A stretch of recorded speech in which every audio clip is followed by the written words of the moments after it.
And yeah, we've been gone for a minute, a minute, a minute, a minute. I'm a TK like, can't see me eat my food.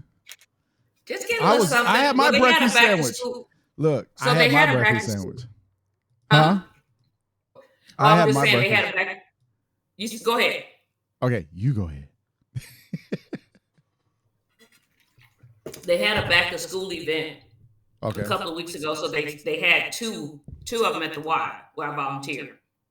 So they had one a couple of weeks ago, and I didn't go because I went and helped this lady distribute food to the homeless because she was by herself. So I was like, I'll see y'all on the 6th, which is today. So you're like, yeah, we're back on the first Saturday. I was, what we're gonna talk about? I was like, ooh. So I was like, let me get up, run and volunteer for an hour, and then run back home. So good morning, everybody. I have no makeup on, no nothing, just my natural beautiness, amen, and some lip gloss. Well, I'm glad that we're here. I don't know. I got a new machine a while back. My voice sounds like it has a flange to it, like a computer phasing thing to it. So I got to figure out how to straighten that issue out. So I'll be working on that. I just got too lazy to be like, let me plug the other machine back up. But it is what it is. So we're here. Let's get it started because it is 10:04. Let's get it started. And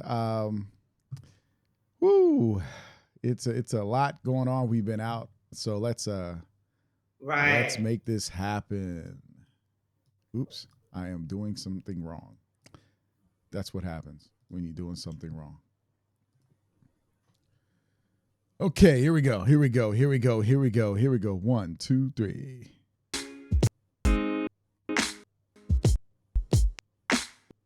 Oh, I don't know what was going on with that thing. But it's always something. All right, so here's what we got to do. Let's bring this back. Hey, good morning. Welcome to the Black Filmmakers Lounge. I'm your host, Michael Melvin, with my co-host, Kamira TK Henderson. And we are hanging out with y'all today. The Black Filmmakers Lounge is where independent filmmakers, whether novice or professionals, come together and gain insight and perspective through education, information, networking, and to discuss industry best practices that will advance the Black independent film community and any other film community that likes to chime in and hang out with us. And we enjoy you guys coming out and being around with us. So today we're going to talk about what you've been watching like we always do. One of our main, and why we've been gone, what we've been doing, kind of taking some rest. A lot of things happen in our lives. But another topic for today, I had a different topic, but we're going to change it and we're going to talk about, and this was actually originally going to be in July anyway, social media, because things are changing in social media that will impact the film industry, impact actors, filmmakers, creative content, and all this. So we're going to discuss that and what we need to start looking for and discussing. So I'd like to thank each and every one of you for joining us here at the Black Filmmakers Lounge, because it's a lounge for creating our own space for success together. So let's make this happen. And welcome. Welcome. Hey. Welcome What's back, up? TK. Hey, Tony. How long have we been gone? Oh my goodness. Since the middle of June. Because remember, I had to take that emergency trip to Texas. Yeah, so June, July. So we've only been gone for a month and maybe almost 2 months, just a little shot 2 months. Yeah. So it hasn't been that long. Unless you guys just missed us, but because I missed you guys. But, I connect with you, a lot of you on Facebook and social media and stuff. So I kind of feel like I still saw you, you know what I mean? So, yeah. But yes, what's been up? What is going on? Not much, just a lot of different things on the business side and trying to make some moves. I know you've been making moves. and grind on your grind. So what's up with you? Well, I've been on set a lot, which Mhm. is normally, I'm normally not on set as much as I have been. And so I've been on set a lot, working as a PA, as well as background. Okay. So I was like, Lord, look, I'm not used to being on set this much. Can I get another writing contract? Because I've been in a writing season, so I have a lot of scripts that are ready. But and I actually need to work on a pitch deck for another one that I need to give to the investor. But needless to say, so I was blessed with a rewrite contract. So amen. So that'll keep me off set for the next couple of weeks. So I can just write, and then I go on set again on the 22nd. On the 22nd to the 2nd, I will be on set again. So working as a PA for 10 days. And see, you and I both have, well, you know that because you're writing for me. We've been in that writing stage, putting our productions together, and it's just, you know how I feel, because like COVID, and it went back up again, and different productions have been impacted and had to shut down or slow down because of COVID. And now you got this monkeypox thing, which is going to shut a lot of stuff down again. It's just one thing after another. And I know it's if you're creating different types of content, then that's going to kind of leverage the game for people. And we'll kind of get into that later as well. Because that goes with social media. So that's all I've been doing is just trying to, and I'm not as busy as I look. People are like, oh, you're so busy, you're so busy. One girl was like, I was going to send you an Instagram message, but you're so busy. I'm like, you think I'm too busy to read an Instagram message? So I get that so much, but I tell people, let me manage my schedule. Yeah. So if you have work that needs to be done, if you need me on set, or if you need me to write, let me manage my own schedule. So just tell me what you need and let me let you know. Right, because this week I was under the weather. Yeah, because the work, because it's contract work, and as being self-employed and independent, one week I'm working one set one day, and then the next week I'm working two sets on one day, and it's so I'm not as busy as I look. Tony said that's why I've been filming like crazy. I can figure I can do my edits during the shutdown, working on being prepared for shutdown. Amen. Good job. Congratulations on your filming. Oh, definitely. I'm just gonna make mine for March. I'm making mine. Oh, one thing I did learn too. March and so I'm prepared to shoot March and September. One thing that I did learn is that with Georgia Film Commission, they give the 30%. Okay. But you have to spend $500,000 in 1 year to get the 30%. Yeah, so I'm like, okay, I'm gonna set mine up for March and September. I'm planning to shoot in March and September. I'm gonna just plan it, and we'll see what God does. Yeah. And so, and I was just talking to Tiffany about it, because she was like, hey, you do need to get back on your thing, your grind. I love my wife. Because she'll be like, hey, what you going to do? What's the plan for next summer? And that's kind of how I look at it. I kind of like, yeah. Right.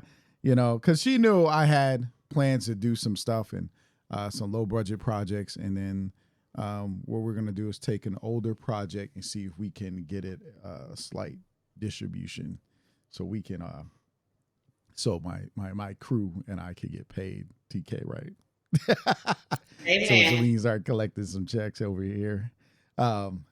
Even with the Black Filmmakers Lounge, we about to make some changes so that we can get a little residual to really build this page to be viable. The website and the YouTube channel and all the other things we're doing over here with the Black Filmmaker, because we've been in deep discussion. So, Darrell, how you doing, man? Hey, Darrell. Good morning, everybody. Well, thank you for joining us. For those who join us, we did let you guys know we were coming back. We know people are busy. It's that season. But we had to get back on our grind. It is August, so we tend to take a little break in between. Actually, we did this last year and the year before. July is usually a break season for us anyway.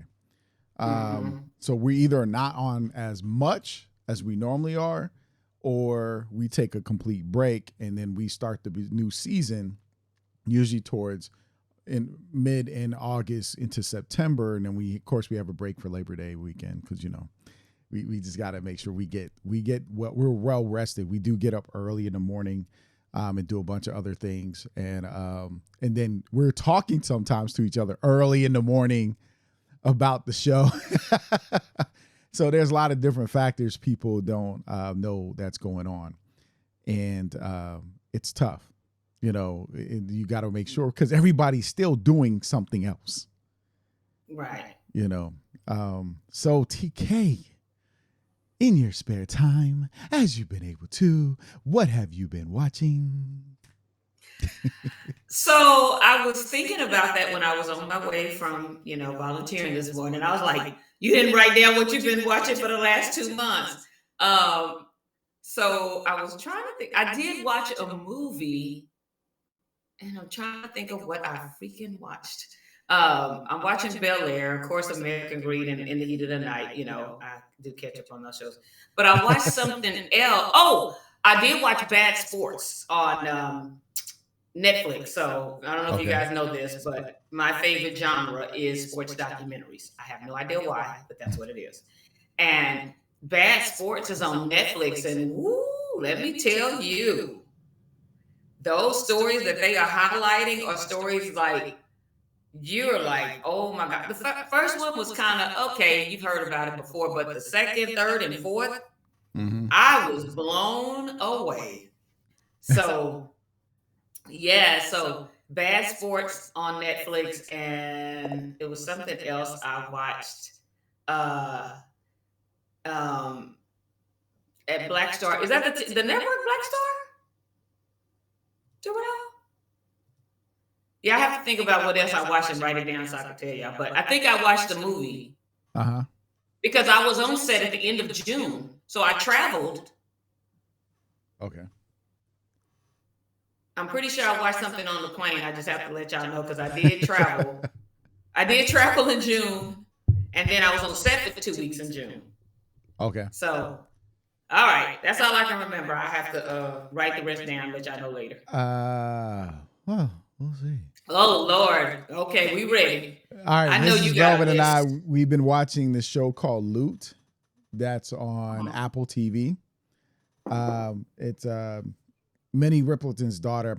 Her name skips my mind, but it'll pop up at some point to me. And the concept is basically kind of like what happened with Amazon with Jeff Bezos' wife. They got divorced and she got all this money, billions of dollars, and same thing with this character. And she's trying to figure out her life after being divorced. Good premises. Then you have, we were watching, we watched a lot of stuff since we've all been gone. I watched Buzz Lightyear the other day on Disney Plus. I've been watching Spider-Man cartoons, getting caught up on that stuff. We watched I think it's called Honor Society on Paramount Plus. And let me just make sure I'm sure. I like giving the right names for stuff because, you don't want to be like, hey, we watched this. And people are like, I can't find what you're talking about, Melvin. Yeah, because my mom looks at stuff that you say. Not that I say. She's like, I said, you watching Bel Air? Yeah, because Michael said it on the show. I kid you not. So, yeah, we watched Honor Society. It's on Paramount Plus. We thoroughly enjoyed it. It was one of those things. My wife was like, that was a good choice of movie, honey. And I mean, we've watched some things, and my wife has been like, oh, you've doing pretty good on the choices of some of these films now. Okay. So And the problem is, so it's hard because if I do watch a film with Tiffany, we try to tell y'all about it, but I share my account with my dad, my parents, because I take care of their accounts so they can watch whatever they want, right? The problem is I got siblings helping with my parents as caretakers, and they watch. I mean, and when people are over their house, they watch all types of stuff. I'm like, no, don't log in under me. They have a specific thing that's their thing. Don't use Michael Melvin. Please don't touch Michael. You know, Tiffany and Michael's things you guys don't mess with. It's parents and family, right? But they still go to my stuff. Like, yo, you messing up my algorithm They just again wherever over they here. feel like it. You know what I mean? Like, but so we watched that, and we watched The Man from Toronto. We liked that. That was Kevin Hart. What's it called? The Man from Toronto? The Ontario, The Man from Ontario. I think that's. I want to say Toronto. It's either Toronto or Ontario. Again. That one was Kevin Hart and Woody Harrelson. By the way, we got a person about to join in. He's been missing for quite a long time. But he is coming to join us today. Let's bring him in. Boom! DJ Sci-Fi, aka Jamal Terrell. What is up, homie? How have you? He said 1 second. He said 1 second. He's getting his stuff together. He hopped in at the right time because now we get to say what you've been watching. You're not lying. But yeah, so we Can you guys hear me? Yeah, we can hear you. Can you hear us? You know what it is? Your road chat. Channel use 2 on your road and do the road chat or do the multi-channel setting. Sorry, Jamal got a Roadcaster too. So, I got to tell my people. I'm going to plug mine up since I have this new computer. Uh-huh. I'm going to plug mine up. See, everybody going to be pulling up their road bikes and stuff, man. Yeah, so I was going to tell you that, but I didn't have time today, but next week I'll have it up. Yeah. I'll pull it up on the It's so funny. We all, like I said, we've been working hard, y'all. We've been trying to get ourselves together because we know the importance of getting ourselves together. But so that's pretty much what I've been watching. I've been watching old Spider-Man cartoons and stuff. Darrell's been watching The Bear. The Bear. I know the Bear. Reservation Dogs. Those are on Hulu. Also, Reservation Dogs is it's a show. It's a show about Native Americans or indigenous people. I hate to say Native Americans, indigenous people. What's up, Lewis? Lewis. Yeah, Lewis is in the chat. Oh, hey, everybody Lewis. showed up today, boy. Everybody, hey, how y'all doing today? So it's been good. Like I just been watching out some good films. Yeah, I've watched some superhero movies and stuff. I went to see Thor. I didn't see Orville yet, but Lewis saw Orville. Lewis saw Orville. Is that a superhero? It's a show on Disney Plus, but it used to be on Fox, and it used to be a Star Trek parody, but they said they kind of got rid of the comedy and got a little bit more serious in this current season. That's the rumor from what I've heard, because I haven't seen it yet, so I can't specifically say. We watched Uncharted. That was pretty fun to watch. I like watching movies for fun, man. It's on Hulu. Okay, it's on Hulu. I thought Disney Plus was showing Orville 2 on the Disney Plus thing, because that's where I saw it. Because I haven't gone to my Hulu account as much. Says extremely good. See, there you go. Okay, it's on Hulu. Yeah, Orville. so it's okay, so let me tell you, what is it? So it is see, we all just been doing our thing, man. Hey, we are glad you guys are joining us. Oh, Tony, you've been watching a lot too. Yeah. Wow. Now there's Old a Man, Lost Girl, Sisters, Kingdom Business, Superman, All Rise, and The Gray Man. The Gray Man, what is that? sounds I'm trying to familiar. look up somebody. I'm still trying to look up the bear. The bear, the bear. um.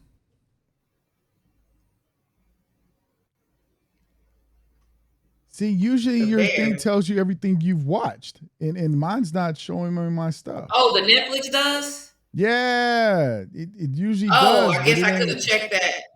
I guess I could have checked that before I jumped in. Okay, here's the bear. I think it is the Man from Toronto. I think it is Oh, the bear is 100% on Rotten Tomatoes. Wow, they got high reviews. A young chef from the fine dining world comes home to Chicago to run his family sandwich shop after the heartbreaking death in his family, a world away from what he's used to. Carmi must balance the soul-crushing realities of small business ownership, his strong-willed and I don't know that word, kitchen staff, and his strained family relationships, all while grappling with the impact of his brother's suicide. Mhm. As Carmi fights to transform both the shop and himself, he works along around the rough edges and kitchen crew, and ultimately reveals himself as his chosen family. Oh, I need to see that. That looks pretty good. You good, Jamal? Can y'all hear me now? I can hear you. You gotta bring up your volume.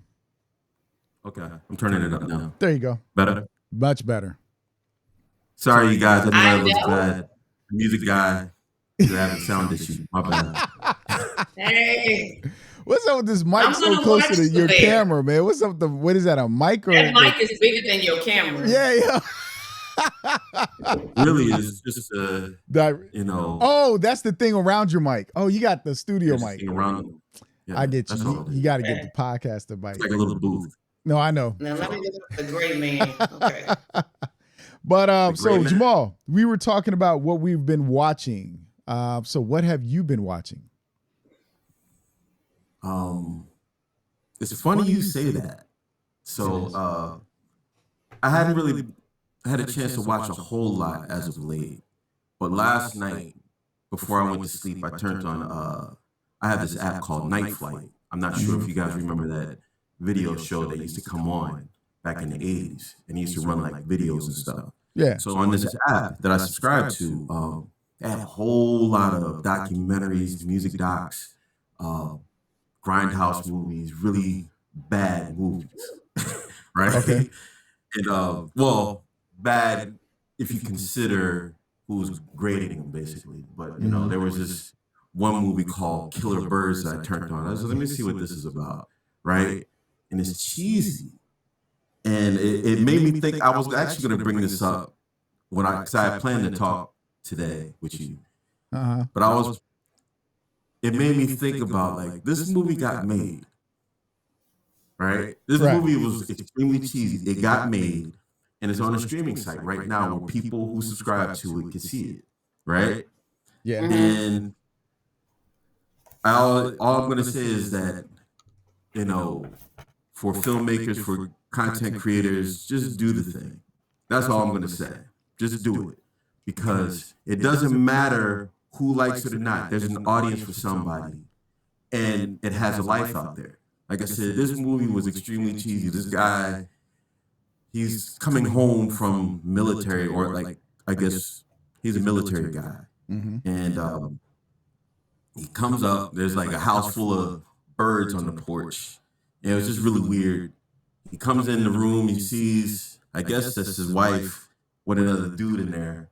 So he kills the guy, or whatever the case may be. She wakes up and sees him and runs out, and then sees him coming around the corner. Now, mind you, it's just like this crazy killing spree, but it was just the way it went. It was extremely cheesy. The birds are sitting there looking around like, what's going on here? And then it was just dumb. And this was like the first 5 minutes of the movie. And so, I mean, I turned it off after a while, but all I wanted to say was, if this movie could be made and it could be seen, and I think it's an Italian movie at that, like it was something that came out in the 80s. Okay.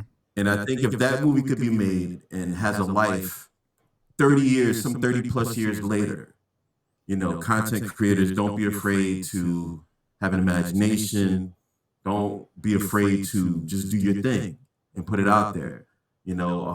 Sometimes we get too caught up in critiquing things, and I'm like, just put it out, just get it out. But aside from that, I started Prey before I went to sleep. The new Predator movie. Mm-hmm. Yeah, I plan to check it out today. It looks good so far. It's interesting, but I haven't finished it yet, so I'll let you know later today. Okay. So, yeah, a lot of but I haven't people really were telling me. A lot of people were like sending me messages, "Hey, it's dope. Watch it. Prey is dope. Yeah. You got to check it out." So, you're definitely gonna do that. And you know what? It's funny. We've been watching a lot of older films between my dad and my wife and I. Like when I was in Texas, because I had to leave emergency to go to Texas in June for family, and so when I was there, my dad and I watched some stuff. There was a movie with Woody Harrelson and Pierce Brosnan. I got to look it up. It was a really good movie. It was old, right? Mm-hmm. And it's not too old, but it's early 2000s or late 90s, or I can't remember exactly, but it's very early. And it's a heist movie. And I like stuff like that, right? Because it was fun, mm-hmm. right? It was fun. It was funny. It was clever. There's so many aspects to it, and you enjoyed it, right? Selma Hayek was in there. She played opposite of Pierce Brosnan because he's the guy. It's kind of like the Crown. You remember that? Thomas Crown. Yeah, it's kind of along those lines. Yeah. And then you have, there's a movie that Tiffany had me watch for our movie night, because we do some Friday nights or Saturdays are our movie nights, depending on which one. And we suggested it to our son, the youngest. It's called Going in Style with Morgan Freeman. It was Morgan Freeman and Michael Caine. And it's another heist movie. It's the premises is basically the factory they work in shuts down. They're down on luck financially. Everybody's losing their pension, and they decide they're gonna rob a bank. And they're old men. Like, these are old retired dudes whose retirement checks stop. That's why they go to rob the bank. And it was so interesting. It is such a fun movie. I won't give anything else away about it because I really want you guys to watch it. The only way you watch it in this case is you have to rent it on Apple Movies, Apple TV, or buy it. It's $12.99, and it's worth the $12.99. Target has it for $4.99. Oh, go to Target and buy it. He'll go get. Look, I'm looking. I'm like, Target has it for $4.99. What's up, Jamal? I did like that movie. I did see that movie before. Yeah, it was fun. Brought it up, it was good. Yeah, it was fun. And that's the thing about movies. This is why I often ask people, why do you make movies? What's the end result? And that's my first question to anybody. Why are you doing this? Because it doesn't matter if your work is cheesy to somebody. Somebody likes it. Trust me, when I was a kid, there's a bunch of stuff I watched that as an adult, me and Jamal were watching this movie we liked as kids called The Pirate Movie. And we went and got it from Best Buy. He came over my house. We watched it. And we started playing. And we were like, what the heck is this? We liked this? As an adult, it's a little different. Some of the jokes was like, wait a second, that's what they were doing. It's true. It's true. I like what people will call bad movies. I'll watch all kinds of B movies and stuff like that, for the lack of a better term. And mainly because they're not serious at all. In fact, they're ridiculous mostly. And I like sometimes just to get away. Like, right. This stuff is entertainment, and so you need some sort of escapism. Not everything has to be rooted in realism all the time. I mean, I guess, there should be something there, but it's not always the case. I mean, we do watch Star Wars, and we swear by that, and that's not real, Right. But I do agree with you, and there's what you like may not, another person may not like, but it doesn't mean it isn't good. Most of my top 10 movies are not on the Oscar list of top 10 movies. They don't have Cooley High up there, and that's one of my favorite movies. Yeah. Purple Rain is one of my favorites, if not my favorite all time. Like it's one of those things. And so what they trash. See why we're brothers? Sometimes I am not the only one that Purple Rain is my favorite movie. Matter of fact, I'm gonna tell how I met Jamal. I'm gonna take it back. 6th grade, wood shop. We were building this lamp. We all had to build lamps in wood shop and paper holders and Pac-Man thing, whatever that Pac-Man thing was for. Whatever it was. So we were all building stuff. Jamal's in class. We were talking, and I was singing Housequake. Mm-hmm. And you was like, yo, what you know about that? I said, Prince? Dude, I know Prince at the time. And we started talking because my favorite was Purple Rain. That's how we became friends. My first VHS tape. Yeah, that's how we became friends. Boom. We had this long conversation about Prince, his albums, everything. And I was like, okay. And we've been boys ever since. That was it. Dropping Purple Rain lines on each other. Look. Nominees for Best Actress are. Yeah. But yeah, so you should just do what you think is good. Mm-hmm. On some level. Like if you have a good idea, put it out there. But that's how all this stuff gets, that's how all this stuff gets discovered later too. Remember that not everybody dug Picasso. The Wizard of Oz was trashed early on, and now it became a classic. There's tons of movies that they didn't necessarily like. They trashed Scarface. They panned it. The critics was like, nah, this is gross and blah, blah, blah, blah, blah. But that's a signature Al Pacino movie. One of them, at least. Right. So, teach his own, but just do what you're going to do. It's subjective. And that's the problem. I think that with social media, and let's transition to social media.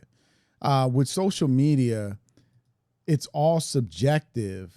And the problem is everybody gets on social media and tells you what they don't like, right?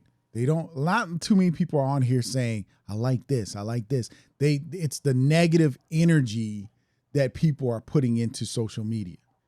Because honestly, there's so much there's more negativity in social media than there is positivity. That's just how I see it. And maybe it's the people on my timeline, but I ain't friending everybody. Some people request me. So maybe I need to do a clean house. But people are critics. I need to jump in. Mm-hmm. Let me jump in on that real quick. I think social media is just a space, right? Where we are comfortable from our own individual spaces and we can speak freely. Right. And I think the meanness that you speak of on social media, the person who always wants to critique something, they do that because they feel empowered from their seat right there. And especially if they get likes and people are like, yeah, blah, blah, blah, blah.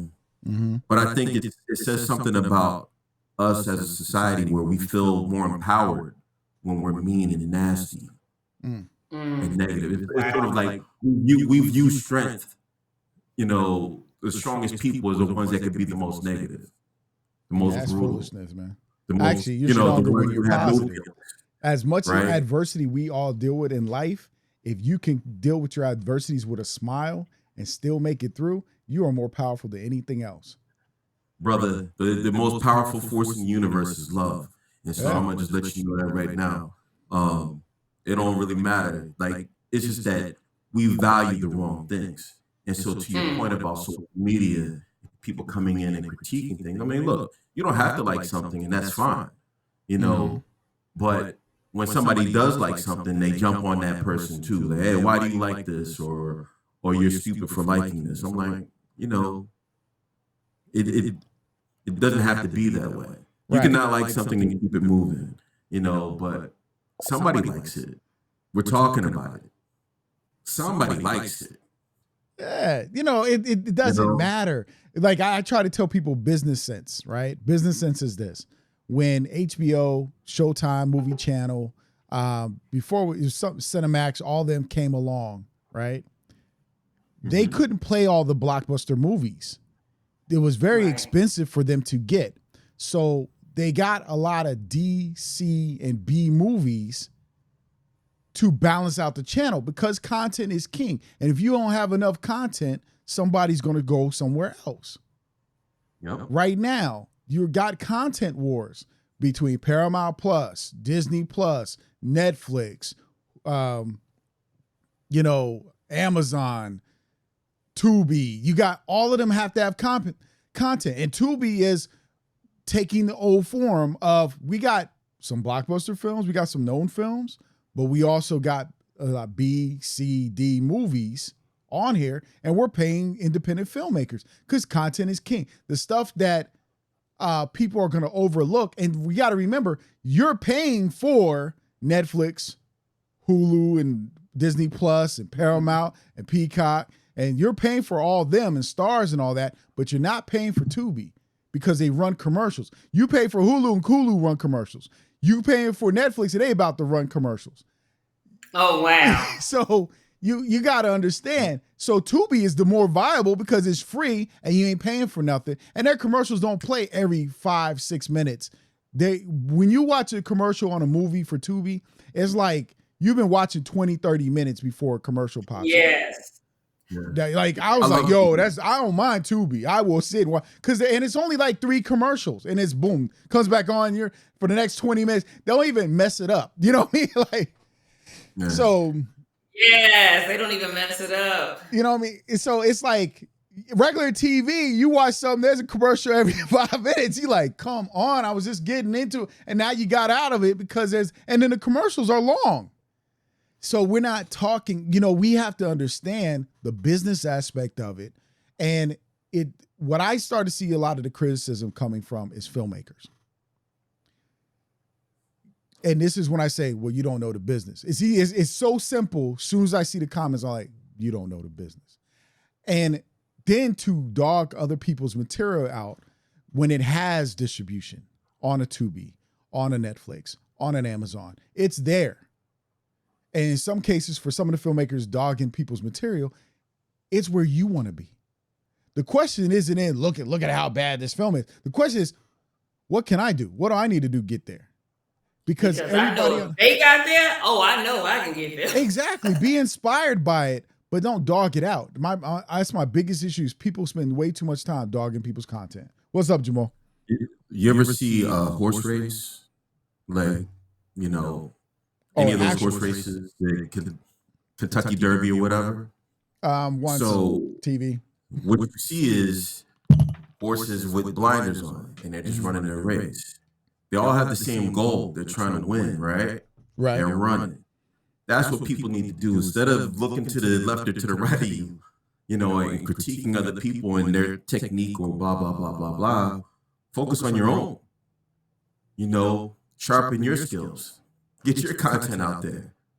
Put it out there. Be brave. It's easier to sit back and not release anything and critique than it is for you to put yourself out there, and then let people have their say on it. So that's why I'm always careful about, when I do say something about a film or some music or whatever the case may be, instead of dogging it out, I just say that's just not for me and keep it moving. Right. I don't have to trash the person or disrespect the work, because if you do create something, all the work that goes into it, all the time, money, all that stuff, the headaches, everything that you go through just to put something out there. And then to have somebody out there critique every little thing that they don't like, well, you do it.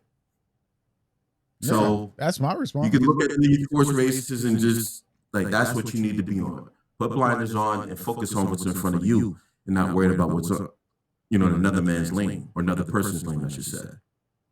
Sorry. No, you good, man. Don't apologize for it. Cause like I said, I see people doing it all the time and I get it. They're always critiquing, and I get you want to critique. We come, if we are filmmakers, we are technical. That's why you build a circle of other filmmakers that you guys can talk to each other. It wasn't that Steven Spielberg and George Lucas and Scorsese and all these other guys didn't hang out and critique each other's work, but they did it amongst them. Now, granted, some of them do hop on the news and say something about somebody else's stuff or whatever, or start talking about Marvel and things like that. They're older, but I never really heard too many of their opinions about other movies until way later anyway with social media. Before, I never even knew that however Steven Spielberg felt about a certain movie, or unless it was in a newspaper or something, you know what I mean? But at the end of the day, it really doesn't matter. Like, that's how they feel. But what we deem is good, and I've never seen a perfect movie. Let me break this down. I don't care if it's Steven Spielberg, George Lucas, or anybody. I have never seen a perfect movie. I've seen flaws in movies. No, what I'm saying is I've seen plot holes. I'm like, wait, how did that happen? I've seen mistakes made in editing. I've seen the cup picked up in the wrong hand in one shot, picked up in the other hand, and they go back. I've seen it, but I was still more intrigued with the story versus the mistakes, right? Everybody's not going to get 100% all the time. We're just not. My accountant said that. Listen, you can be such a perfectionist that you never get anything out there. Or you be comfortable and you keep growing and growing. My latest project, my most recent projects don't look like my first projects. Exactly. Yep. You watch Broken. That's my first feature film. None of my material after Broken even looks like Broken. And Broken doesn't even look like the material before it. Mm. You know what I mean? And so our writing styles improve. We get around people. That's why we are constantly pushing people to network and stop just promoting your stuff. Get around other people who have different visions and insight that add to your building as a creative. Because if you notice, when someone, and it's famous, if you look at the film industry, when someone does something really creative that's good, like let's just take the bullet time when The Matrix came out, everybody hops on it. Because it was so creative at the time, people were like, oh, I got to recreate this for my project. Everybody started doing it. The Blair Witch Project comes along. Films weren't being made like that. Then all of a sudden, and that's not my favorite film. I'm not a Blair Witch fan, but I will say they had the best marketing for an independent. I mean, they had people believing it happened. They had them going to the website. They made a lot of money off of it. They had the hustle. Yeah. And it changed how horror films were being made at that time to where you had, Paranormal Activity and stuff. You had more home video looking horror films popping out that were low budget that were getting paid. Yeah. Paranormal Activity, the first one, was shot in the guy's house because they had a little earthquake, and the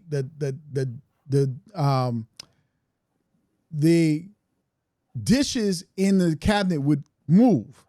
Because when you live in California, you got to lock your cabinets down. So, because if an earthquake, some shift happened, you don't want your stuff to tilt out and break on the floor. So they didn't have the thing. The dishes kept coming out because their cabinets weren't locking. They didn't lock it.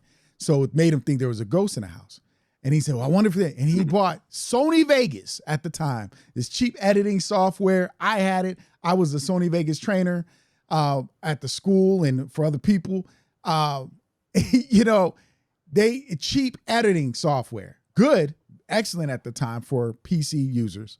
Now it's Magic owns Vegas. But you bought that software, I think he spent about $15,000 total to make the film Paranormal Activity. And it became this franchise for a while. Yep. You got it. Wow. This is why I pay attention to independent films, because when people want to talk bad about people's stuff, stop, pause. You got to know Sharknado exists on Sci-Fi. That's why I keep trying to tell people, chill. You want to talk bad about people's stuff? There's tons of bad movies that we don't think are great quality or low budget. So what? Some people Dolomite's films were low budget, but look where it is today. Guys, we got to stop that crap. That's the reality. It's interesting. You talk about like perfect, like perfection in that sense of filmmaking. Mm-hmm. And it just sounds very sterile to me. It's like, imagine if George Clinton and Clyde Stubblefield and James Brown didn't invent funk and everything was robotic. Think about that. It's sloppy. It has a groove to it, right? It's not everything is hitting right on the one, like everything, it slides over a little bit. It allows for these things called ghost notes. I know I'm a music guy, so a lot of my references are music, but my whole point of it is this. Technicality is one thing. How does it make you feel is another. There's plenty of movies out there that they may be technically flawed at times, some plot holes or whatever, some cheesy acting. But you remember how it made you feel when you saw it. Mm-hmm. I remember the movies I saw with my dad in the movie theater. I remember seeing Purple Rain for the first time in the movie theater as a kid. My brother took me. It was a crowded movie theater, and I remember leaving, like after it ended, there was these two dudes crying. I was like, what are you crying for? It was, but for them, it touched them, it hit them, But that's all I'm saying is that pay more attention to the feeling as opposed to the. I mean, you have to be technical, you have to be good, but your skill set will grow the more you do something. You'll get better the more you do. That's how it goes. Repetition. You're going. That's just the way it is. So instead of focusing on technical deficiencies, we really need to focus on how does this feel. And it may not get better. Like somebody's thing is to just make campy films.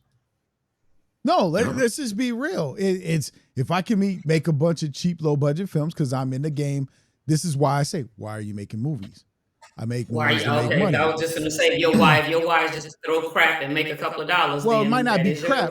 Let's just think about it. When I was a kid, there'd be all these made-for-TV movies coming out for kids, and they were actually cheap. They were low budget. They weren't big blockbuster films, but they were made for us in the summertime to watch it. I remember like Meatballs and all those things.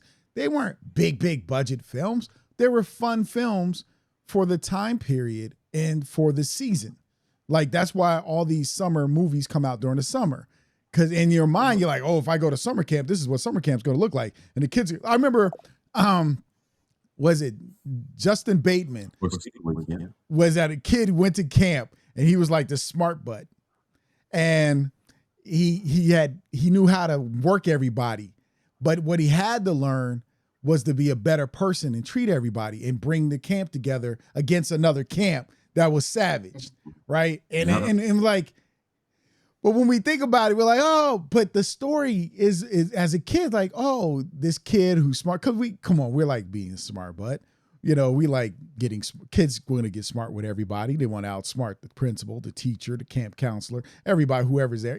That's what a kid does. So as a kid, you're going to enjoy that film. You're going to watch it. It doesn't have the same $1 million budget, or it didn't have a multi-million-dollar budget as a Marvel film or Star Trek or something like that. It didn't need all that. It was taking place in one location, a camp, and with a lake and another camp. That was all. I mean, that's it. It was probably made within a week or two. What's interesting? I prefer Meatballs than any of the Transformer movies that came out. They're big budget trash. And quality does not have to do with budget at all. And that's what I think people keep forgetting, is that because like you said, you put it out there, somebody's going to like it, but at the same time, do your best to make sure you're reaching out, making sure the script is tight, making sure you have, what you need, make sure your sound is not crappy. There are things you can do regardless of your budget to make sure you're putting out something decent. That's why when you said maybe you won't get better, that's why I said some people like putting out crappy movies because they don't care if it gets better. They're not even trying because they just want to throw something out there and hurry up and make money, like understanding why. They have an audience for it.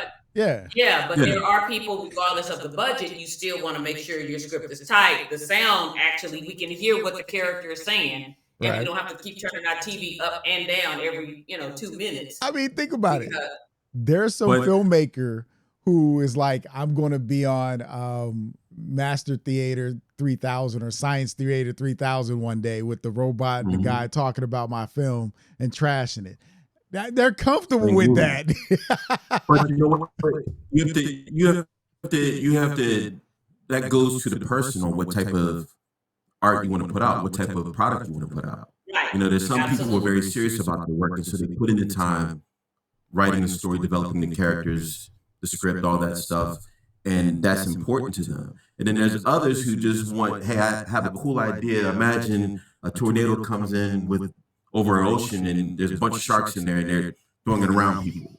You know, so that was somebody's idea, and now we have like 10 of them, I think. Yeah, something like that. So it's a franchise. Either way, right? You just have to figure out what it is you want to do. And when my statement on the Transformers movies wasn't really to knock anybody who likes Transformers. It's just that they're kind of the same movie to me, and I don't like them. But that's just me. They're not for me in that way. I did go to the movies to see them because I'm a big fan of Transformers. I grew up with it. But my whole point of it is that that's how they got me. Right. The nostalgia. In retrospect, I'm like, those movies aren't necessarily for me. But then again, something that there's a movie called The Thing with Two Heads with Rosie Greer in them. Oh, and it's an old 70s blaxploitation movie. And there's this old white millionaire who's going to die. And so they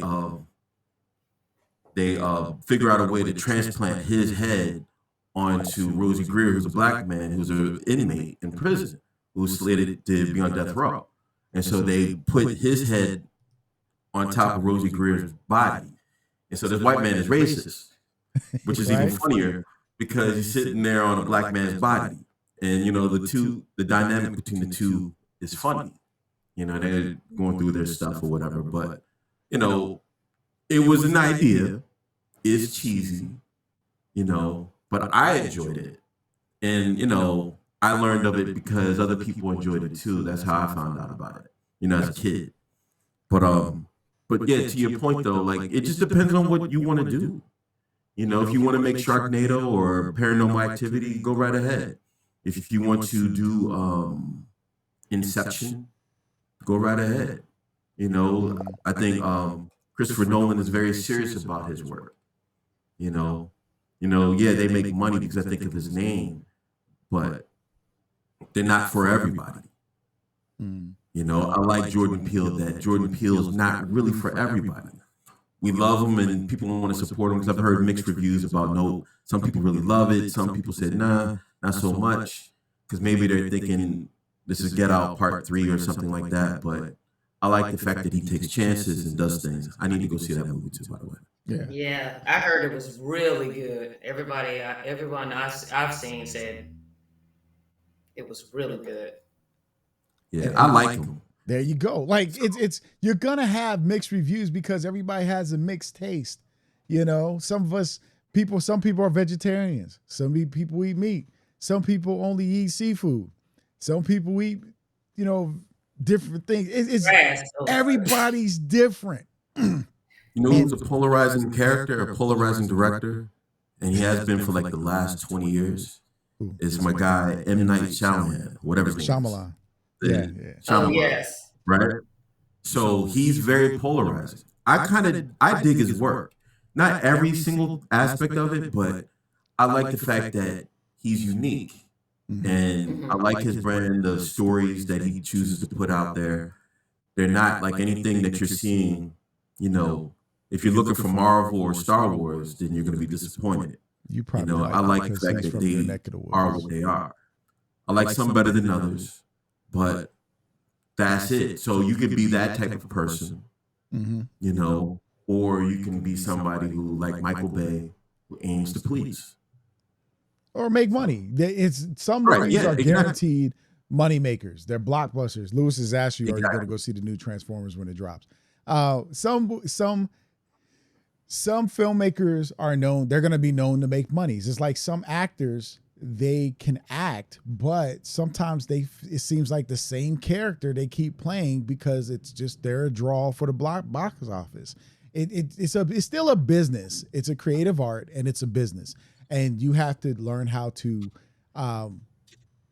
not perfectly meld or woven the strings together to make your tapestry, but you do. You got to know how to put it together that it works and fits for you and it matches your audience. The problem, I think, a lot of indie filmmakers, people just starting or wanting to get in, the biggest issue is they think their movie is for everybody. And that's their biggest marketing mistake. You know, it's like no product is for everybody. You know, there's products that are very specific. There's products that will grab other people as they're grabbing their intended audience. It gets some more people. But if you think everybody's going to drink Coca-Cola and I don't drink soda. So they are never marketing to me ever because I don't drink soda.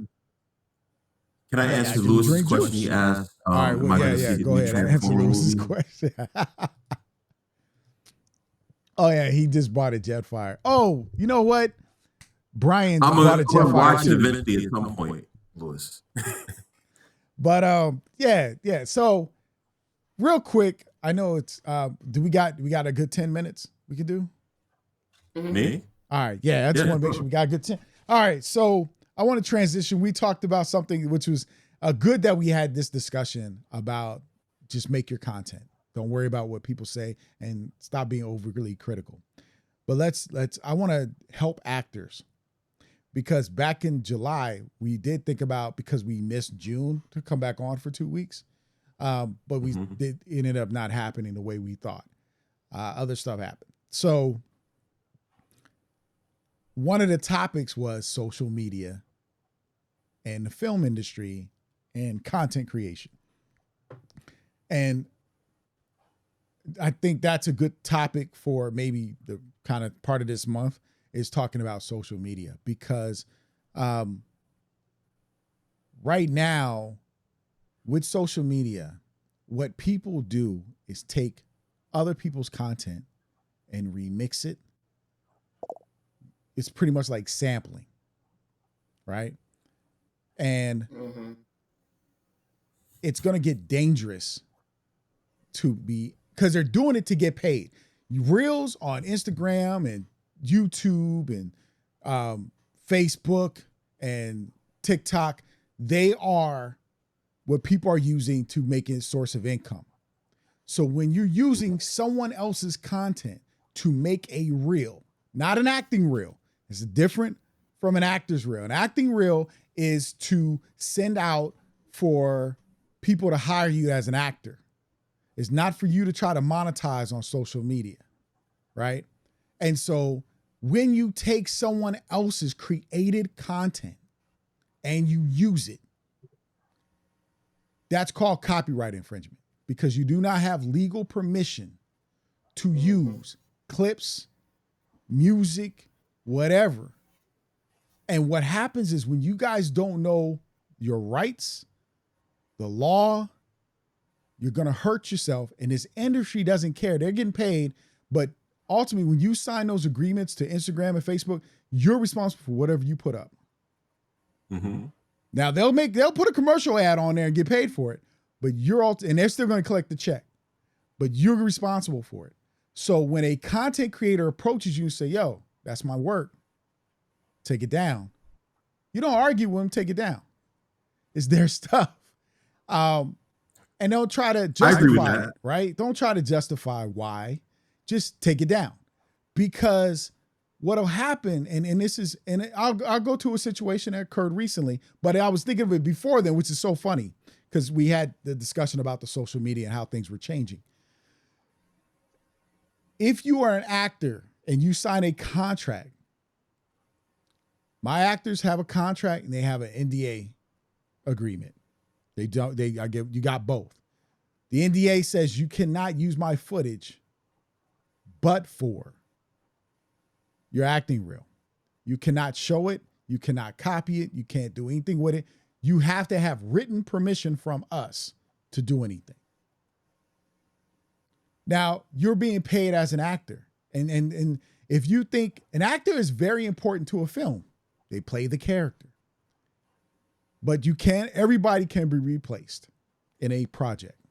And some films, as we learned yesterday, some companies are willing to take the dive and lose millions of dollars to get rid of a film.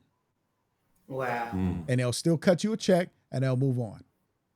So don't think you know better than the producer or the director or the production company. You don't know better than them. They know what they're in. Like I said, they know their why. So whatever decisions they make with their content is their choice. But I don't argue with people. I don't need to. It's a business. I want everybody to do well. But actors, you can't just start taking clips from people, the movie you've been in, and remix it to make music videos and do all this stuff. That's illegal. That's still copyright infringement. Just because you was in it, you got paid for that job. You were in it and you got paid for it. Move forward. Right. When you start using stuff with other people's material, cut up somebody's clips and you put it with someone else's material and you're trying to make something else, you're actually copyright infringement. There are companies that what we call royalty free clips that you pay a service to, or they get paid for it in a different way as a licensing agreement, but you don't have that. And so when you're on social media, you're grabbing stuff and you're using stuff, and you don't have a contract, you don't have an agreement to do that. It's copyright infringement. Okay, bottom line. And if somebody felt like suing you, they could, which means here's the crazy part. And this is why I try to get people to think. If the company you acted in their film sues you, that means they win. That means you got to pay them money back for you acting, plus more money. And they still get to use your likeness in their work and get paid for it. Mm-hmm. And get paid for it. And you not get a dime because you broke. I can't think of the word I'm looking for. The D word. But you blew your contract. Oh, breach of contract. Yeah, breach of contract. Breach of contract. I said D word. B. Yeah, there you go. But which is so interesting about that, because so I sample music. Mm-hmm. That's what I do, and so upon the creation or the release of something like that, I have to get clearance for the samples, right? Right. Mm-hmm. So if I'm an actor and I acted in something and I say I wanted to use this footage for something else, not to promote that footage, but okay, I've taken this and it's one thing, and then I'm going to remix it and change it into something else. Mm-hmm. And I know you, like say Michael's filming me, and I take that footage and I put music behind it, and I chop it up in a way where it's not the same story. It's completely different, right? Mm-hmm. It would, first I should come and talk to you first to see if that's okay. Yeah. Okay. This is the whole clearing sample, so to speak, comes from. But let's just say that I didn't do it.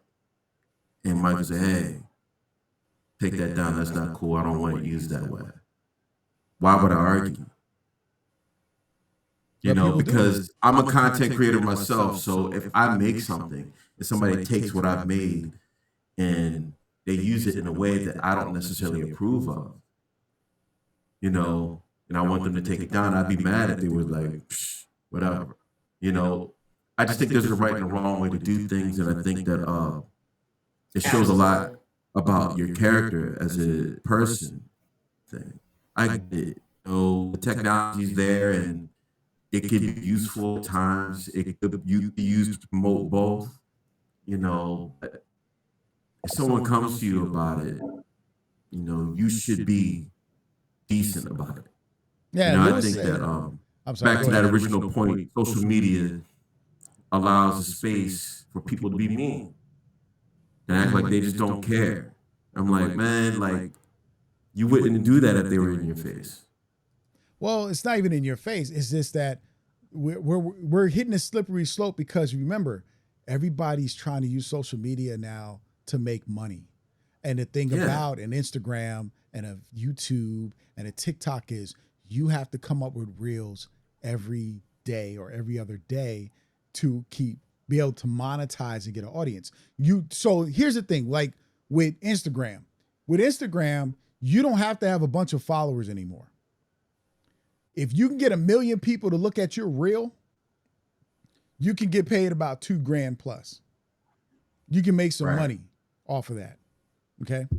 So if you got a lot of people just looking at the reels you put up, now you're monetizing, you're making money. But now your reels, and what I'm seeing is a lot of people are taking clips from other people and they're using it. Well, you're monetizing off of somebody's work. So now you really hit a situation where you got to cut some checks. Because the moment you start monetizing off someone else's work, you owe them money. And you owe me money, yes. And people are like, oh, but people don't pay attention. No, when you start rolling in some bucks and they start seeing, they wait for it to accumulate. No one wants to get you when you got a little bit of money. They really want to get you is when they hear you got a couple mil or you making hundreds of thousands. Oh, okay. I'm gonna come collect. You might remove it, but the damage is already done. The moment you use it, put it out there, you got the money, you get paid, the damage is done. Because y'all all gonna tell us. You gonna tell us. Yeah.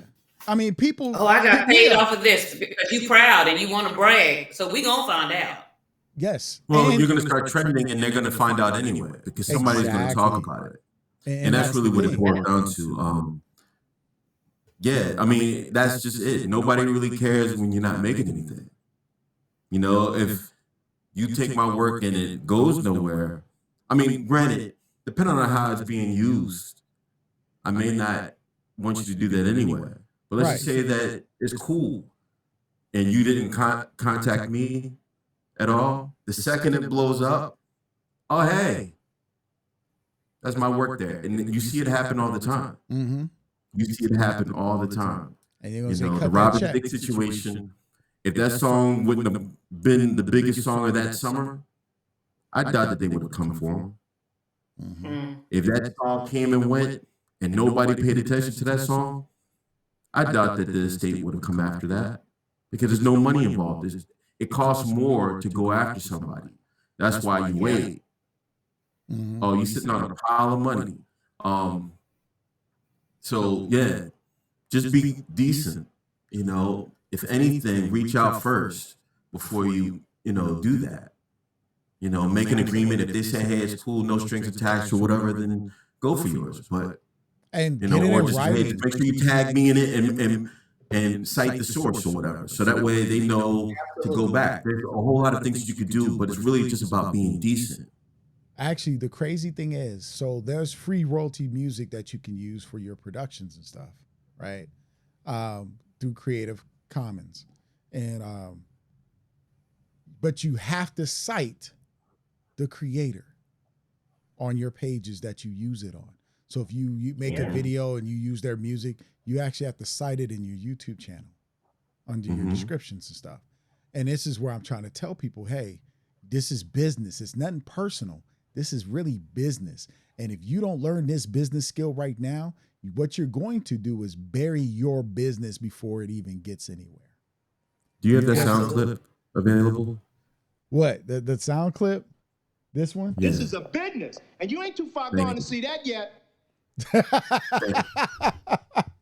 That's all I wanted to hear.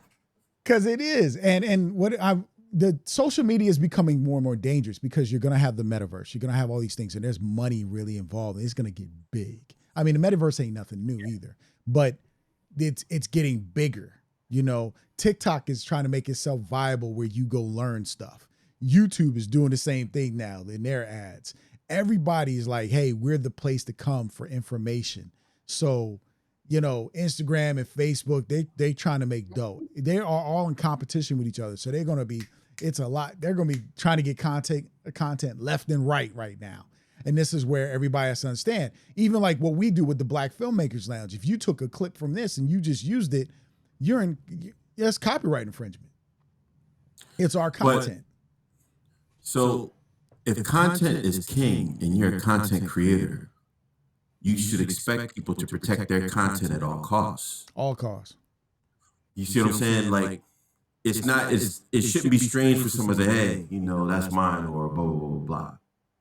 Well, you got that with shouldn't be Beyonce. strange at this point, because content it's gold. Mhm. It's literally like having land. Because if you have something that's really good, they're going to bid for it. You have lakefront property right here. What do you think is going to happen? Right. They're like, hey, I'll pay you top dollar to utilize this property. Content is king nowadays. That's what the internet has done. That's what social media has done. And that's all you just have to remember, even when it comes to your own. Just remember, that's what I'm saying. Think about it. What if it was your own work and somebody else was doing that to your work and they were getting paid from it and they're doing this? And it's not that you don't know. So let's listen, everybody. I love y'all. Ignorance of the law doesn't mean anything. Because you don't know the law, they don't care. You still get sued. You still can go to jail. You still can pay fines. Absolutely. Just because you don't know it or understand it, that's your problem. That's not their problem. They'll tell you in the court of law, ignorance of the law is not an excuse. So you mean to tell me if I say it seemed like a good idea at the time, that doesn't work? No. Sorry. I don't know what I was thinking at the moment. I just thought, it seemed like a good idea at the time. I mean, I didn't know. But we got to be careful because, like I said, you got people, these reels, and they're short, and people are there. These companies want them left and right. So we as content creators, what are we doing? Because there's already groups of people who've already been making content on YouTube and all that for years now, and they're starting to really monetize elsewhere, and it's their content, so they can take it anywhere they want to go. I was watching a video with Jade DeFade, and this is why one of the things she said, she put up a reel on Instagram. She don't have a bunch of followers, but because she had so many people watch her reel, she got paid $2,000. Mm-hmm. She got a check. So, and again, the key is to monetize because we're all in this. Money is a result, because here's what money does for us as creatives. That's why you need to know your why. What money does for me is allow me to make the next film. As an independent filmmaker, if I spend, let's say I take some friends out today and we go shoot a video that's about 5 minutes long, but I can chop it up to 60 seconds with another format. So now I have a 5-minute long video for YouTube, a 60-second video for a reel on TikTok, Instagram, and Facebook, and even YouTube, because YouTube allows you to re-edit your larger stuff to a shorter reel now as well. So again, here's the system changing, right? You got to get the game. So I spent about $250 this weekend to do that. And with those people, I make, Ms. Melvin gonna say hi to y'all. I didn't approve that $250, just so everybody knows. Hey. All right, baby. All right, so now I spend that, but then I put that reel up, and then I make $10,000 off of that $250. Mm-hmm. Now I could go make some more content and much better content, but I also can pay some debt, some bills, right? I mean, this is what we're in this for the game. We're here to pay off bills and debts and make a living doing this. Making a living, it doesn't make us millionaires. So that's the thing. I'm not looking to be a millionaire. That's a result of, but it's not the main thing. My main thing is to do what I do full time, enjoy what I'm doing, make the projects, keep putting stuff out there that sets my legacy. Because for me, my legacy is telling stories of our experience, so that people can understand who we are as Black people and humanize us. So if you don't know that about me, that's who I am. All right. Because we get the short end of the stick in media all the time. It doesn't matter. Yep. So it's happening now. And so we have to take control of that, those narratives. When I am empowered, because I am all about intellectual property, own my own stuff. I love what social media, with Tubi, all this stuff, because as long as I own my film and keep owning it, I keep getting paid for my stuff. When I'm gone, my sons get paid. When they're gone, their kids get paid. It's a legacy. And the story keeps getting told. And if somebody wants to remake my story, they got to pay me for it. Absolutely. Because I'm going to train them to make sure they re-up the copyright when it comes down to it again. Mm-hmm. Because there's a lot of films you can make any movie you want if the copyright has elapsed now, because it's out there now for public use, to public domain. And there's a whole list I sent to Jamal, and then Brian sent it to me. I sent it to TK and Jamal. And I was like, hey, these are all open to public domain. You can make it happen. Yep. And now you can take a Shakespearean movie and modernize it and just do something with it. And nobody's going to come for you. I think that's what happened with Winnie the Pooh. It is public domain now? It's public domain now. So they made a horror movie. Oh, yeah. I was just about to say, they probably took it and made a horror. But they make everything dark. Like, everything is so dark right now. That's what I don't like. I don't like all this dark stuff. Everything is dark. You know what I mean? Everything has to be killing. Everything has to be vampires. Everything has to be grotesque. Everything has to be goth. But that's not your thing. But TK, you make the positive films. Like, I know what films I'm telling you. I know. That's what. But you know what? I guess because it seems like I see. To me, let me just say, to me, they stand out more when I know there's just so many dark, you know what I mean? Horror films are cheap and easy to make. They're the only thing cheaper than a horror film. The only thing cheaper. It's not just a horror. Well, I'm just saying. It's like psychological dark stuff too. You know what I mean? It's like. Oh yeah. But see, that's it's a balance. It's a balance, but it's just that I don't know why they just stand out to me. I'm like, oh. They stand out more. They stand out more because they make more money. Yeah, they make a lot of money. They make a lot of money, so they promote it more. You know, people like negativity. A movie that people just loved that wasn't Disney or Pixar. Listen, Disney kills parents. Like, yo, if you go watch Disney movies, just watch this little Disney movie. Well, nobody had a mom and daddy with Disney. You know what's interesting? And this was just on TV this past weekend. I was in Philadelphia with my mom, and these are two of my favorite movies that have come out in like the last 20 years or so. Bruce Almighty and Evan Almighty. I love those movies. They're great. They're cheesy. They're fun. You know, they have heart to it, but they don't often get promoted. Not in comparison to, you know, Saw, which they made like $1 million of. And like I said, I dug the first three, but my whole point of it is, to your point, they stand out more because they make more money. Right. That's all it is. And people like horror stories. There's a niche for it.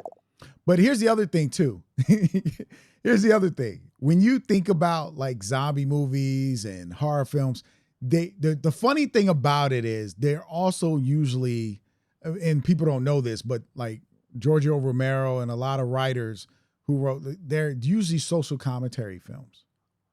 Most of them are. I mean, that's the thing about it. They're usually a social commentary. That's why I love the genre. That's why I love those movies. Because, like, if you look at The Walking Dead, for instance, that really is society at large. That's all it is. If you strip away everything and you look at people for what they are, you're going to fall into one of those categories. That's really how it is. Zombie movies are nothing but that. Well, what was it? Was it They, right? Or They Live? With the aliens, and they had to put the sunglasses on, and you saw them in the ads, and you saw they were controlling everybody's brains and stuff. Like the Running Man. Yeah. The Running Man with Arnold Schwarzenegger. That is basically us now. So, it's a game show, and you're watching people die or whatever, or running, and we're cheering it on. Gladiator is exactly the same thing too. You know, it's just, you know, it talks about, you know, our desire to be entertained by all, you know, by any means necessary. Yeah. And the more blood, the more violent, the craziness that comes with it, the more we're tuned in on it. And that's really what those movies or those stories say.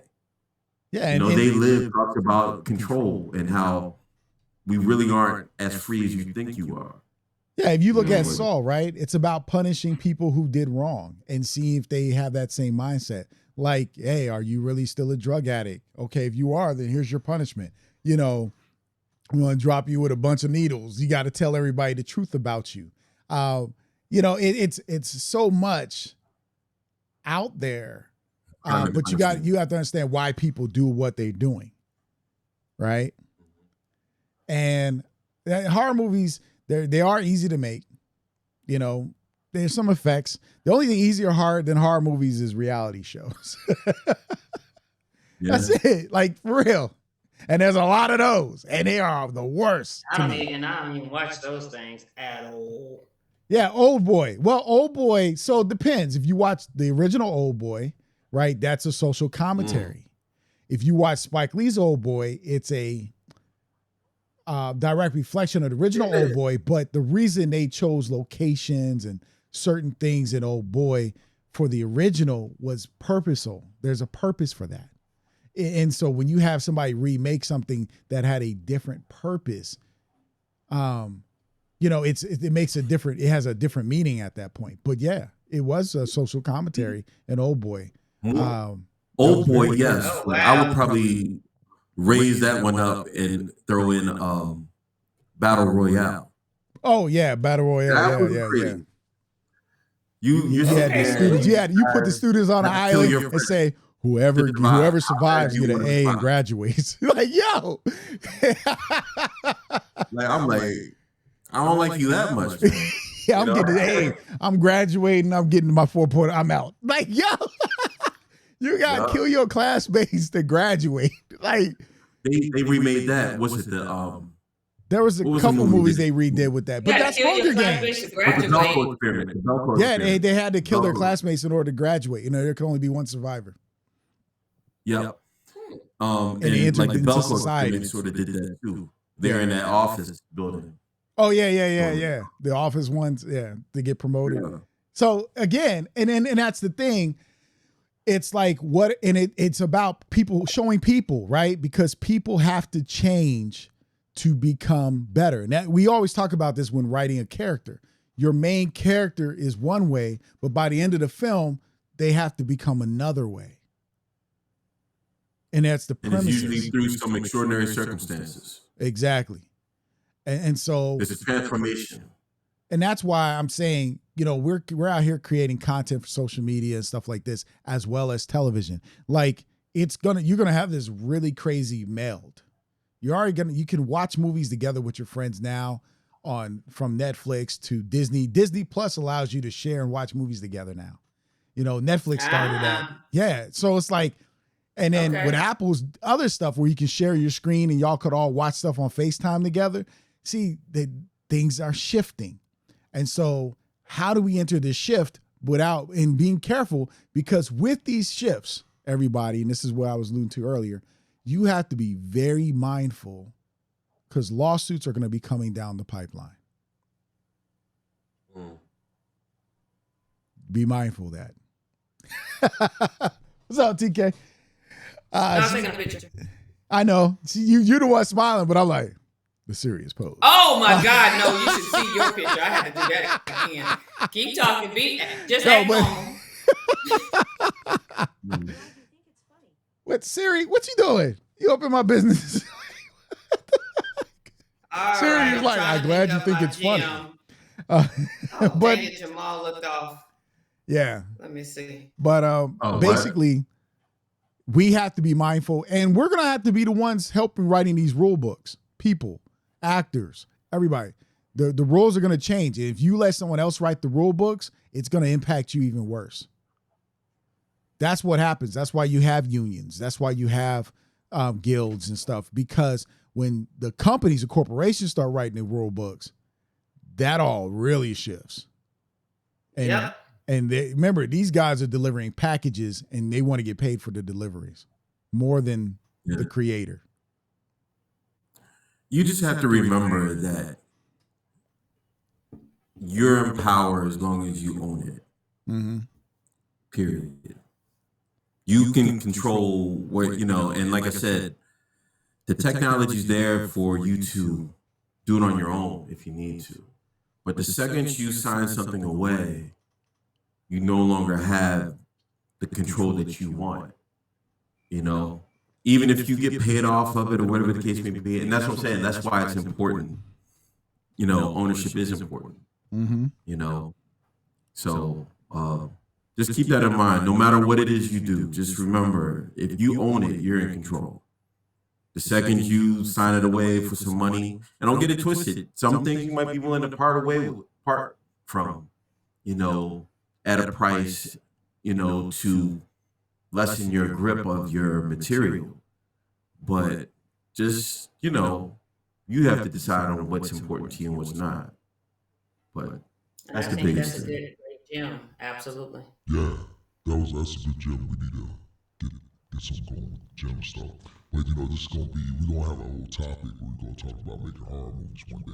Because this will be my voice for the show, the whole episode. We just gonna do that for all. Lewis, he trying to challenge you. I see. He don't have the music, Lewis. He can't do it like you. He can't do it like you, Lewis. Don't worry.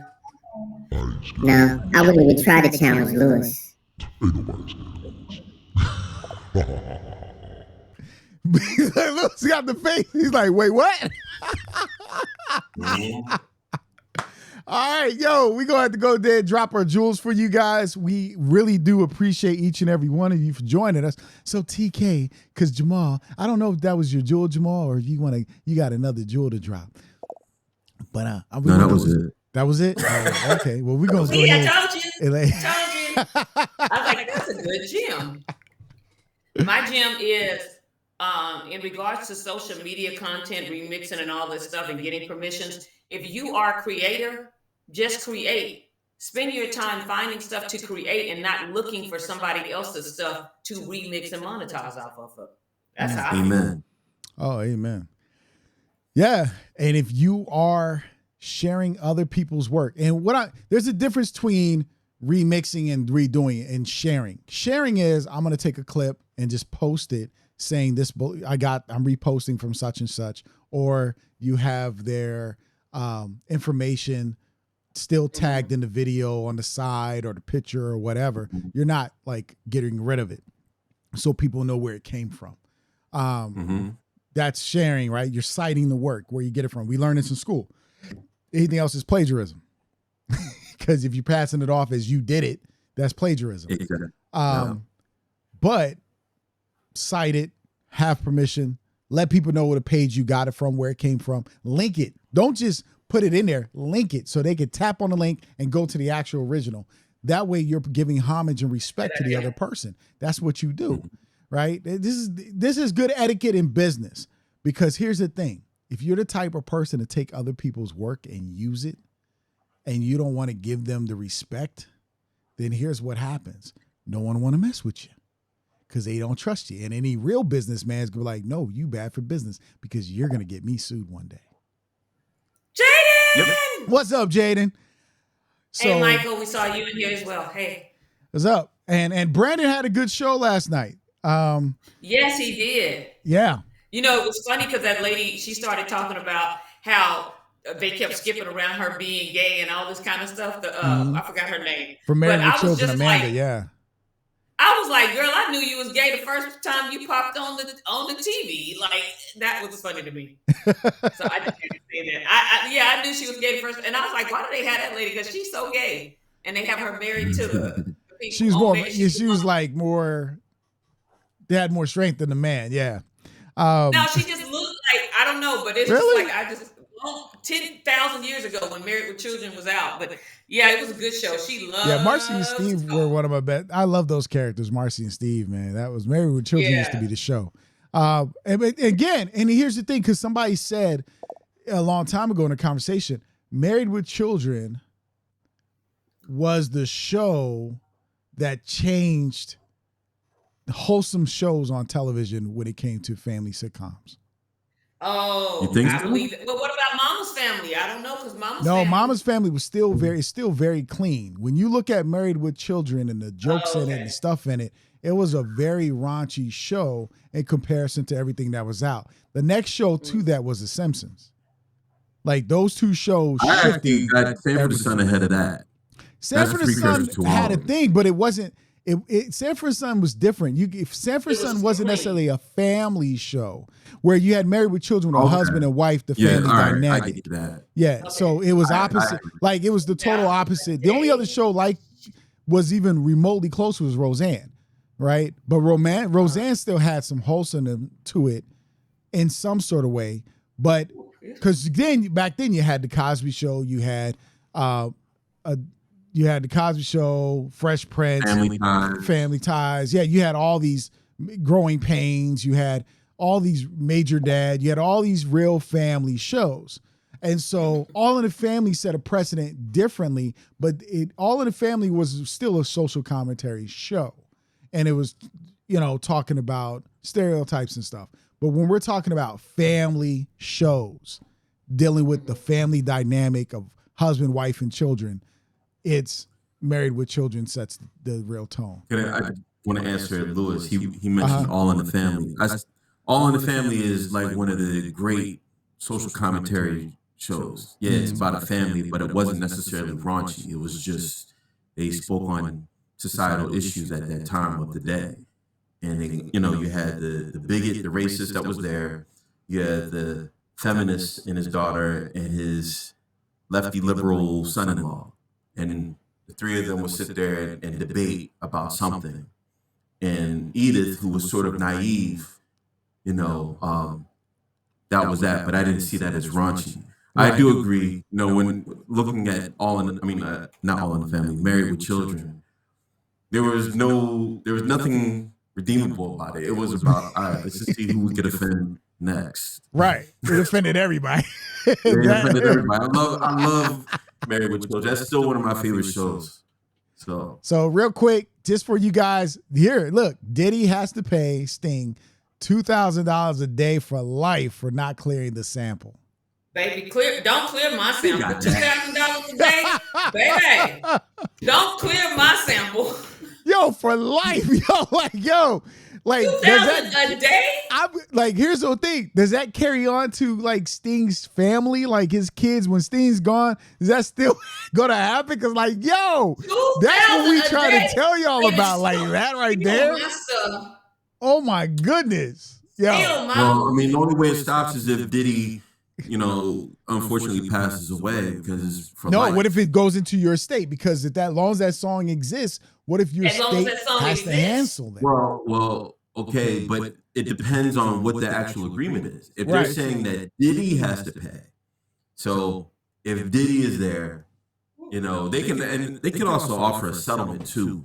Where $2,000 a day is one thing, he can give them $50,000 for that after a certain time. All right, here it is, and you've gotten paid for it.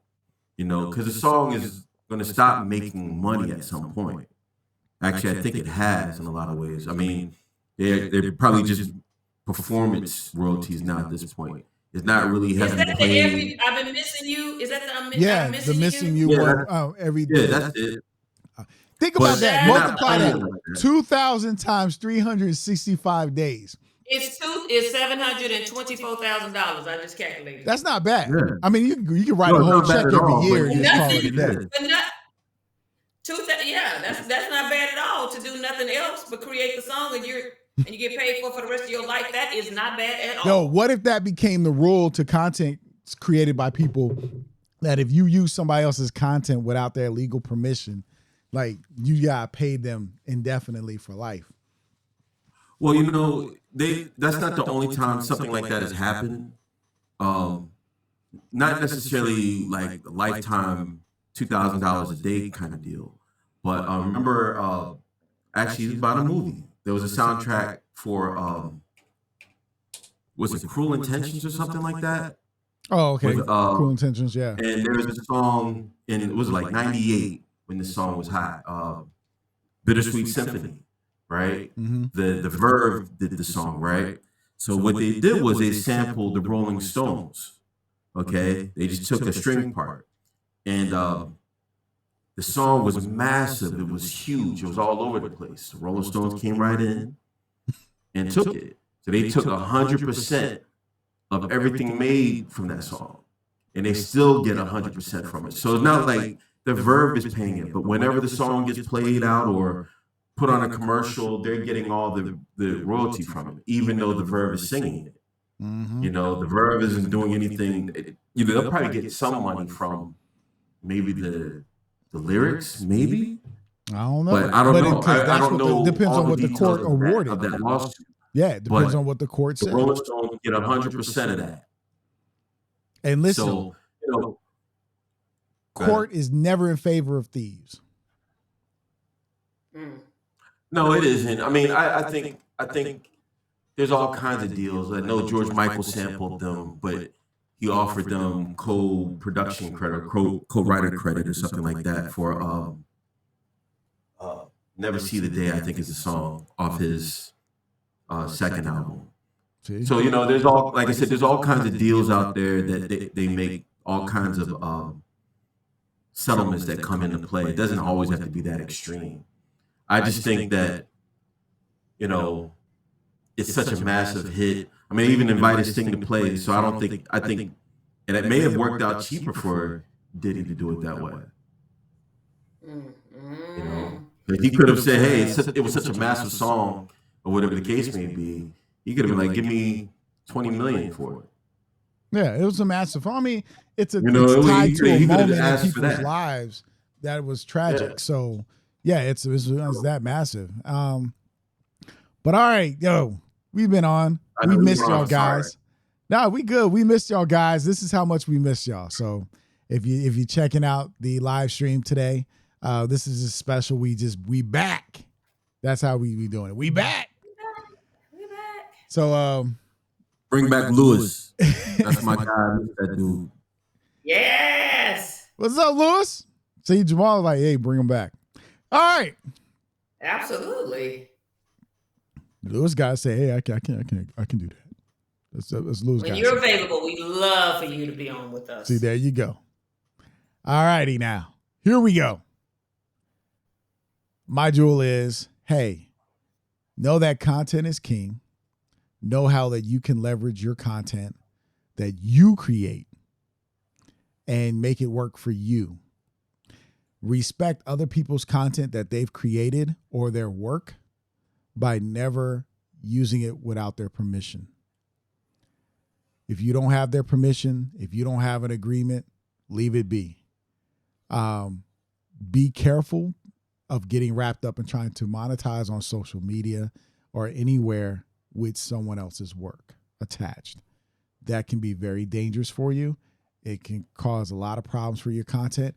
It can ruin business deals with other people because, again, if you're a businessman, you're looking at that. So Absolutely. you want to keep that in the forefront of your brain. Like, let me stay up and up. Let me do this right. And let me do it by the book. And remember, understand what you do know and figure out how to learn the things you don't know so that you can be successful at anything else you're going to do. So Yep. we'd like to thank each and every one of you for joining us for the Black Filmmakers Lounge.